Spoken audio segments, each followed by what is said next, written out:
Banyak sekali tulisan non-fiksi itu yang terasa kaku sekali. Jadi ketika kita membacanya, kita seolah sedang membaca jurnal ilmiah atau skripsi atau tulisan-tulisan akademis yang lain. Padahal menulis non-fiksi itu juga bisa dilakukan selembut menulis fiksi seperti novel atau yang lainnya. Nah, bagaimana caranya? Ada beberapa tips yang bisa dilakukan. Tips yang pertama, gunakan contoh atau cerita kecil, bukan dengan hanya menggunakan konsep-konsep penulisan teori saja.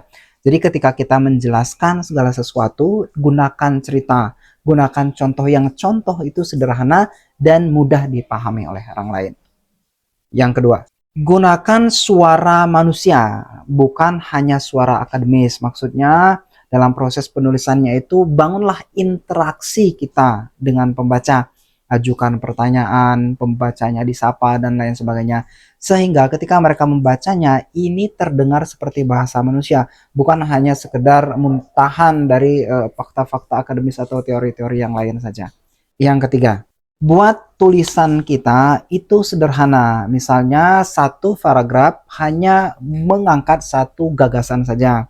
Jangan ditumpuk-tumpuk. Ini seringkali kadang-kadang tulisan non-fiksi itu paragrafnya panjang sekali dan berbicara mengenai beberapa gagasan. Nah, buat menjadi lebih sederhana dengan hanya satu paragraf untuk satu gagasan.